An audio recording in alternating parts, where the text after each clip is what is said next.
La parole est à Madame Claire-Élise Campion pour le groupe socialiste LVR pour 9 minutes.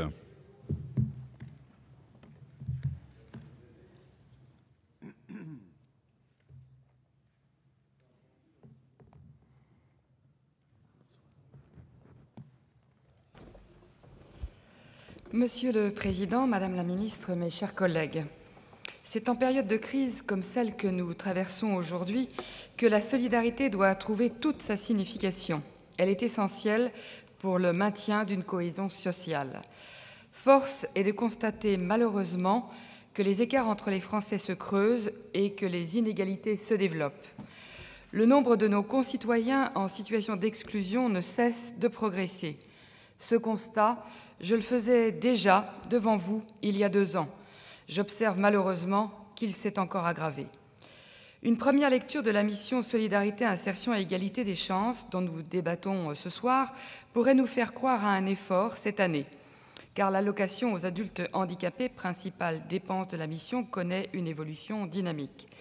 Mais les crédits alloués au titre des programmes Action en faveur des familles vulnérables et Égalité entre les hommes et les femmes ne connaissent pas la même progression, loin s'en faut. Pour l'action en faveur des familles vulnérables, une lecture plus approfondie de la mission met en évidence le peu d'ambition du gouvernement et bien souvent son désengagement face à l'ampleur des enjeux et de la situation dramatique de ces familles. Certes, l'État n'est pas seul à financer la solidarité nationale. Les départements, les régions et les communes prennent à leur charge une large part dans sa mise en œuvre et sa redistribution. Les collectivités territoriales suppléent, voire se substituent à l'État qui manque à ses obligations. Mais le soutien de l'État en recul se fait de plus en plus à la marge.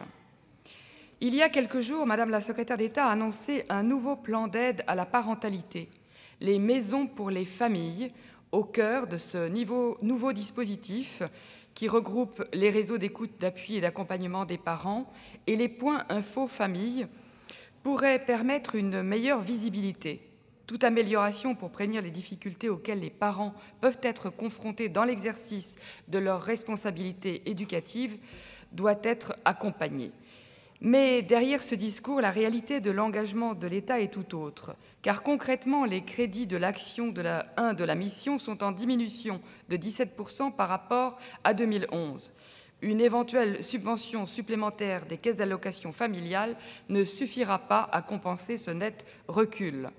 L'annonce de ce nouveau plan n'aurait-elle pas pour objectif de masquer la baisse d'1,9 million d'euros réalisés sur les points info famille et les réseaux d'écoute, d'appui et d'accompagnement des parents?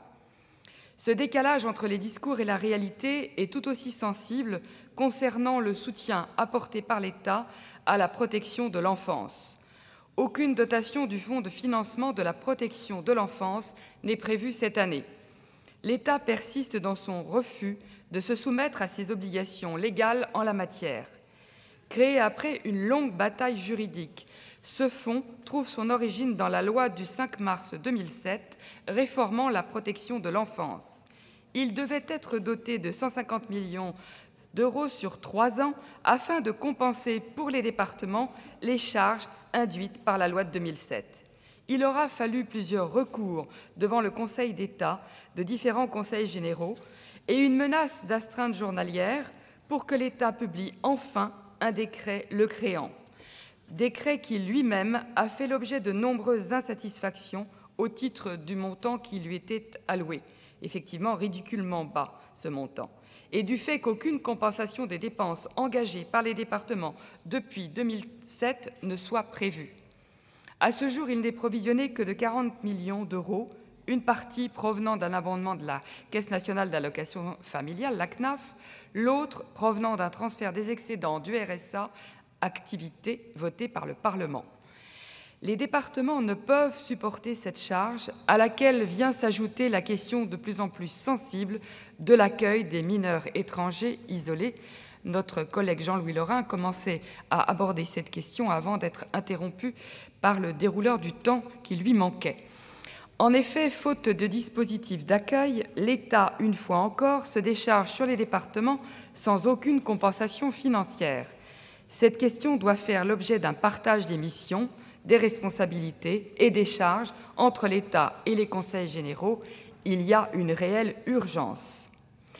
En ce qui concerne l'égalité entre les hommes et les femmes, 4e programme, dont la dotation déjà très modeste voit ses crédits baisser de 5% par rapport à 2011. L'essentiel de la réduction concerne la nouvelle action 11, dont les crédits sont consacrés à promouvoir la place de la femme dans la sphère professionnelle ou publique. Les constats sont édifiants. Absence de parité, sous-emploi, précarité, inégalité des salaires. Les discriminations et inégalités entre les femmes et les hommes dans le monde professionnel perdurent malgré la loi de 2005. Et en période de crise économique, les femmes sont les plus touchées par les fins ou les non-renouvellements de contrats. La loi du 27 janvier 2011 relative à la représentation équilibrée des femmes et des hommes au sein des conseils d'administration et de surveillance a certes permis d'augmenter le nombre de femmes dans les conseils d'administration, mais nous sommes bien loin de l'objectif de 40% assigné par la loi, comme l'a rappelé Monsieur le rapporteur. Par ailleurs, les femmes sont toujours faiblement représentées au poste d'encadrement. Selon les chiffres de l'INSEE, dans le secteur privé, seul un poste d'encadrement sur 4 est occupé par une femme. Dans la fonction publique, très féminisée, puisque 60% de fonctionnaires sont des femmes, seuls 16% des emplois publics de dirigeants d'administration sont occupés par des femmes. On ne compte que 9,9% de préfètes, 11% d'ambassadrices. Voilà quelques chiffres qui donnent des exemples. Où est l'exemplarité, justement, de l'État ? Le même constat prévaut en politique, la parité régresse et les dernières élections sénatoriales en sont le triste exemple. La réforme sur les collectivités locales aggraverait encore la situation que nous connaissons. Comment peut-on croire à une réelle volonté du gouvernement d'agir alors que les crédits consacrés à ces actions baissent ? La nouvelle action 12, quant à elle, est consacrée à la promotion des droits, prévention et lutte contre les violences sexistes. La loi du 9 juillet 2010 constitue une avancée et accentue les mesures de prévention et de protection des femmes. Les violences faites aux femmes, qu'il s'agisse d'agressions au sein du couple, d'agressions dans le milieu professionnel, de viols, de mutilations sexuelles, de mariages forcés, de prostitution, ne sont pas une fatalité. Nous ne pouvons nous résigner et nous devons y mettre fin par une politique volontariste. Aujourd'hui, seuls 40% des départements sont dotés d'un référent violence unique, comme le prévoyait la loi. Faute de formation spécifique pour les personnels judiciaires, les plaintes n'aboutissent pas toujours et les ordonnances de protection des victimes sont trop peu nombreuses. Alors que la lutte contre la violence faite aux femmes a été déclarée grande cause nationale en 2010 par le gouvernement et que les violences faites aux femmes ont augmenté de 13% sur cette année 2010, ce même gouvernement diminue ou supprime les subventions attribuées aux associations, pourtant acteurs de terrain indispensables. Je citerai pour exemple la suppression de la subvention à l'Association européenne contre les violences faites aux femmes au travail. Aurait-on affaire, une fois encore, et c'est une fois de trop, à une politique qui se veut uniquement une politique d'affichage ? En conclusion, cette mission n'est pas à la hauteur des ambitions qu'elle affiche. Je rejoins nos rapporteurs et considère que c'est bien le désengagement qui la caractérise. Désengagement et renoncement du président de la République, puisque l'objectif de réduction de la pauvreté ne fait plus partie du projet annuel de performance pour l'année 2012. Mes chers collègues.